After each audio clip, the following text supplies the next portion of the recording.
네, 안녕하십니까. 이주영 원장입니다.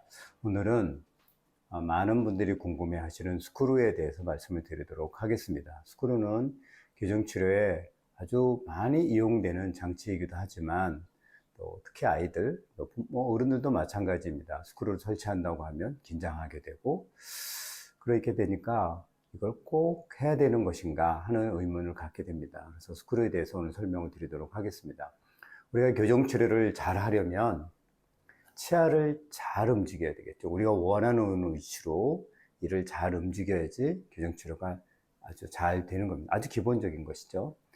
자, 그러니까 어떤 치아들은 움직이지 않게 하고 어떤 치아는 움직여야 되고 이런 거를 잘 하는 것이 교정치료의 아주 중요한 부분이 됩니다. 그런데 우리가 교정장치를 부착할 수 있는 부분은 현재로서는 치아입니다. 그래서 치아에다가 장치를 붙이고 거기다가 선을 연결해서 어떤 치아는 끌고 어떤 치아는 그냥 두고 어떤 치아는 밀어주고 뭐 이런 여러 가지 작용들을 이제 잘 계획해서 진행하고 또 환자분들의 그 반응에 따라서 그 부분 이 양을 잘 조절하는 것이 교정치료의 가장 중요한 부분이라고 할 수 있습니다. 그런데 우리가 이렇게 치아에다가 장치를 붙이고 어떤 치아를 끌어당기고 또 그거를 버텨주는 부분이 있고 이렇게 할 적에 이게 우리가 원하는 대로 알아서 잘 가주면 너무나 다행이고 쉬운데 그게 우리가 원하는 대로 되지는 않습니다. 그래서 우리가 한번 이런 생각을 해보세요. 아빠랑 아이가 서로 줄을 가지고 서로 당긴다고 생각을 해보세요. 그러면 아빠가 서로 당겨가지고 아이를 아빠 쪽으로 당기는 거는 그거는 이치적으로 쉽게 일어날 수 있어요.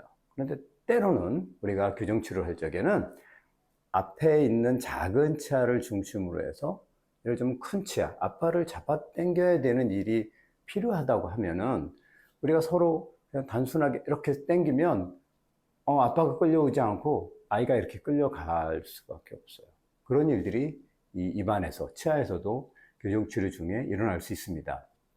그러면 그렇게 자연스럽게 원래 우리가 그냥 기본적인 순리대로 나타나는 현상들로만 치아를 움직이고 그대로 끝인다고 하면 우리가 원하는 대로 치아가 안 갈 수도 있어요.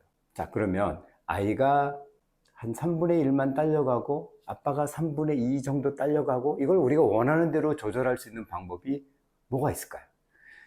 만약에 누군가 그 아이를 도와주면 누가 아이를 이렇게 잡고 있어 준다거나 아니면 어떤 기둥에 아이가 기둥을 꼭 붙잡고 있는다거나 이러면은 아이가 잘 버텨주고 아빠가 이렇게 서로 당기는 힘에 의해서 아빠가 달려갈 수도 있을 겁니다.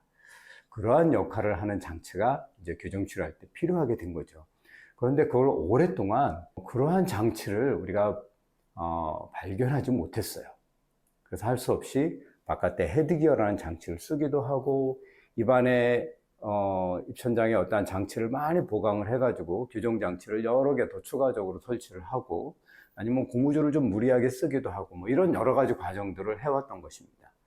그러다가 이 스크루라고 하는 장치가 교정 치료에 우리가 쓰여지게 된 겁니다. 그런데 이 스크루라고 하는 장치가 어느 날 갑자기 나타난 게 아니라 실제로는 우리가 이미 치과 진료 영역에서 일반적인 치과에서는 쓰지는 않았지만 우리가 수술을 하는 분이라든가 뭐 이런 임플란트라든가 이런 데는 이미 오래전부터 쓰여오고 있던 그런 장치입니다.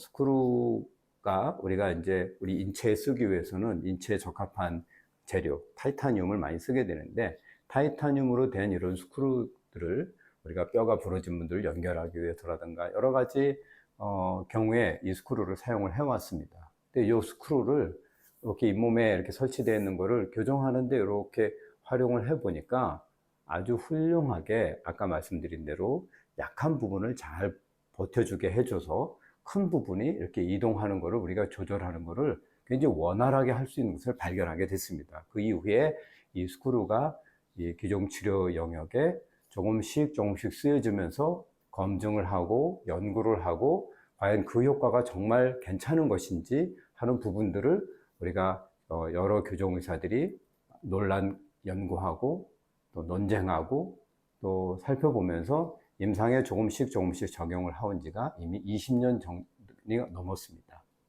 그래서 이제는 이 스크루가 없는 교정 치료는 이제 정말 생각할 수 없는 그런 시대가 됐습니다. 아주 간단한 교정 치료에는 스크루 없이도 되지만 조금 난이도가 있는 교정 치료라든가 아니면 치료 목표를 조금 더 상향 조정해서 좀 더 정교하게 좀 더 수준 높은 치료 결과를 얻기 위해서는 스크루를 사용을 하게 되면 그러한 목표 달성이 훨씬 수월하게 돼서 요즘은 스크루를 많이 사용을 하게 됩니다. 이 스크루를 설치할 적에는 우리가 기존의 임플란트랑 이런 우리가 정형외과에서 인공관절을 하거나 이런 재료랑 같은 재료이긴 하지만 그걸 아주 작게 해서 또 나중에 교정 치료가 끝나면 깨끗하게 제거할 수 있도록 제작이 되어 있기 때문에 설치하는 것과 제거가 모두 간편하게 이루어질 수가 있습니다. 다만 우리가 이제 잇몸, 감각이 잘 살아있는 잇몸 부분에 설치하기 때문에 마취를 해야 될 필요가 처음에 설치할 때는 있죠.